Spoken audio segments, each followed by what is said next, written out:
Greetings, God bless, and welcome back. I am in the process of doing some research. I was just learning about like old medical practices from antiquity. So there's alchemy and whatnot, but one of the things I just learned about is during, I believe it was the Roman times, folks that were ill were recommended to um, drink the blood of recently violently executed young men. So that weren't ill, that didn't have any illness. So this was pretty shocking to me, but this seems to fit with what's been coming out organ harvesting, like a lot of the people in the Communist Chinese Party, the CCP officials, a lot of them have are being their lives are being prolonged by organ harvesting, and of course it's of young people that fit their blood type and whatnot. But looking into antiquity, so the blood was encouraged to be drunk by sick people, and for those that and then there was this other popular thing of uh, distilling extracts from mummies, and so it's like this black goo kind of a thing, and it makes sense. I mean, it's disgusting and it's unbiblical. So what I'm noticing is people will do anything, just anything to either put a band-aid over their illness, uh, just to get through their day, to remain alive when maybe it is time to meet one's maker. So, and I think that people do so much uh, that they compromise their soul. Like they sell their soul for health.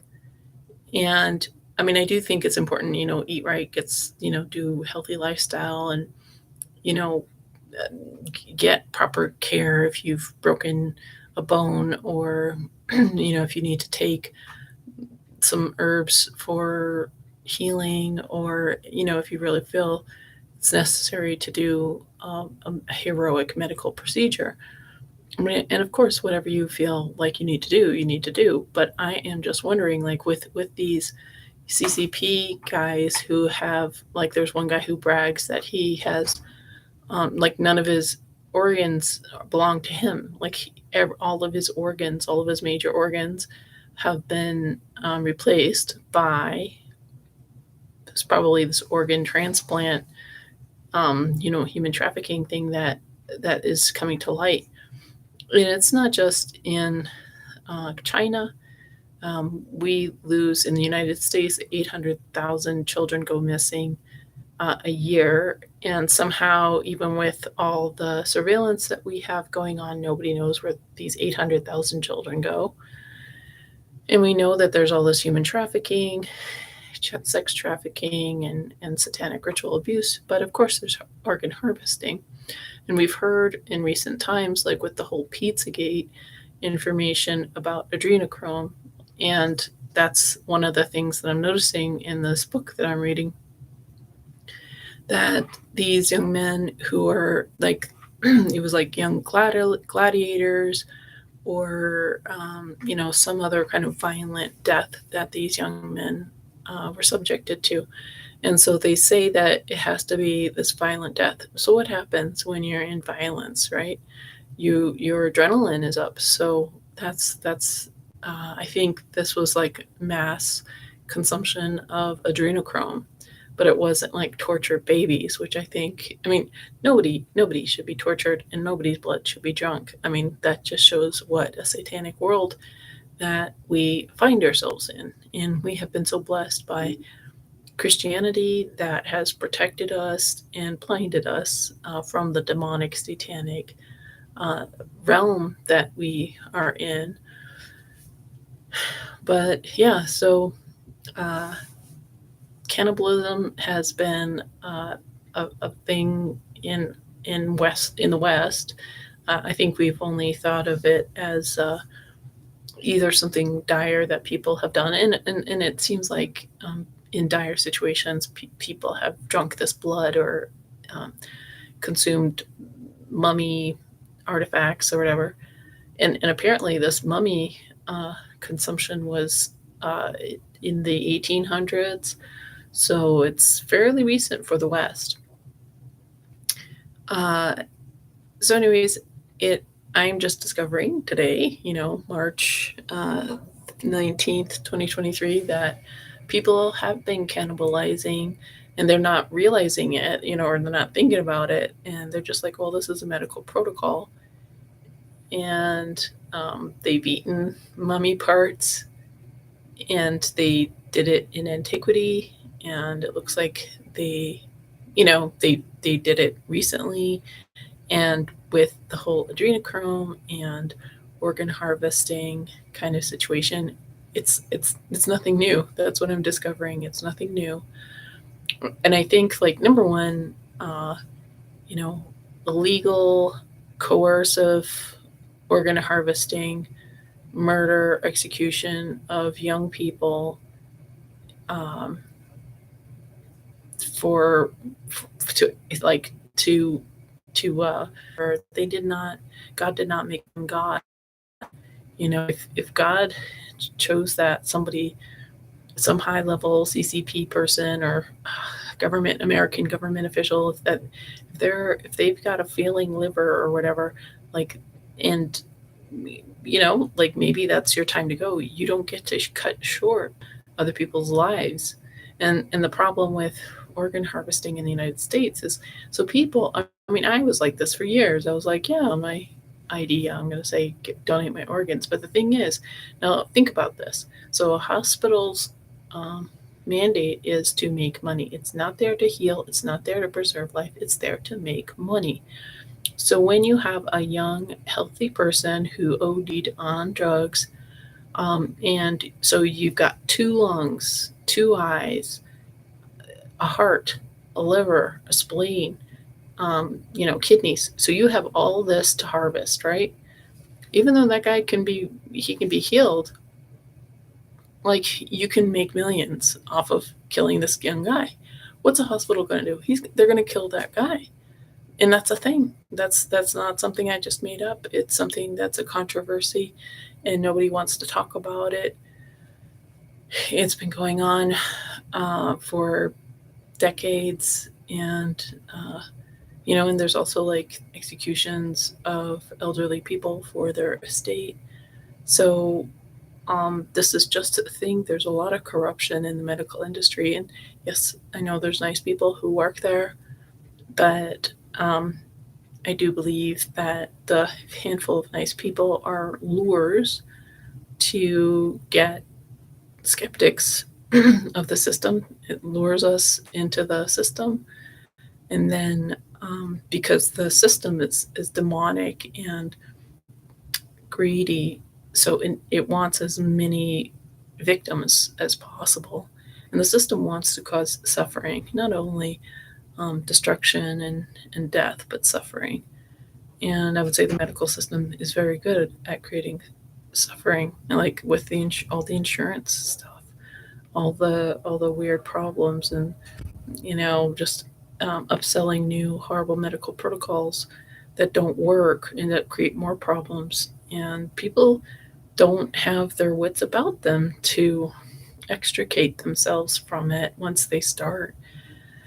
So, and yeah, I know people are like, but my doctor's so nice. Praise the Lord that your doctor's so nice. But did your doctor take an oath? Did your doctor take an oath to Apollo? Because then your doctor is worshiping a, a fallen angel or a demon. You know, like, any good Christian says, I do not take an oath. Why? Because the Bible says don't take oaths. But I'm sure there's a lot of, I mean, when you put the world ahead of you, I'm sorry, I'm having a headache, so I'm just not with it. But when we were like, oh, I got to do this because of the world, then you're selling your soul. Like, good Christian doctors, when they're asked to take that Hippocratic oath, they say, no, I don't take oaths. That's not in my religion. And the thing is, there's other religions, I'm sure, where they don't take the oath. I'm sure there's some Muslim people who don't take that oath, or whoever that won't take an oath to a Greek demon, you know. But yeah, it. So, anyways, good to know that people have been practicing, um, you know, organ harvesting, adrenochrome harvesting, blood drinking, and there's this, there's been this like search for immortality. Now, what creatures do we know that are immortal? Vampires and zombies. Zombies will, I mean, I guess they're not immortal, but they can live for a long time in proper conditions. But vampires are immortal. So is that the goal? Is that what people want? You want to be a vampire? That's the thing. Is like, people want the to take of the tree of life. They want to reject God. They want to offend God, but they want to live forever. And it's like, you're evil. You're evil if you want to offend the prime creator, reject the prime creator, and live forever. Like, that's just, it just doesn't make sense. I'm sorry, I'm like in a lot of discomfort here, but I just wanted to get that out there that people have been doing adrenochrome. People are wanting to be a vampire, and that's a problem. Like you don't get to be a vampire. I'm sorry. And any kind of practice or protocol that's trying to do vampirism. I mean, and I think that's what this whole metaverse thing and the whole graphene oxide and all the injections. I think it's to um, do immortality, put people as immortal. But the thing is, this is not healthy. You are not going to have a healthy body. Like when we see Neo in the Matrix where he's unplugging, like that will not be possible because people are their whole lives like it. That movie, of course, it's a fantasy movie, but it's predictive programming. But that character Neo would have had such incredible muscle atrophy. He wouldn't have had the physical strength to run around and do stuff. And that's what the metaverse stuff, that's what this virtual reality, this just living your life in the metaverse kind of situation, that's not going to be a healthy life because you have to move around, you have to do some deep breathing, you have to be in sunshine, you have to hear sounds of nature, you have to laugh, you have to talk, and all of this stuff just being in your mind playing a video game. Like, that is not healthy. That is not going to be good biology. And people are like, oh, but it's going to be so much easier. People will have to do what I want them to do. My spouse will have to do what I want them to do. My children, my parents, the world, the government. I'm going to create my own little reality where I'm God, and everybody will do what I want to do. And yeah, that sounds idyllic, but you're not going to be healthy. When you're in this ultimately controlled situation, even if you're fighting battles all the time, that's a false victory because you haven't really done that. You haven't, and even if you're LARPing, that's not a real battle because it's not battle conditions.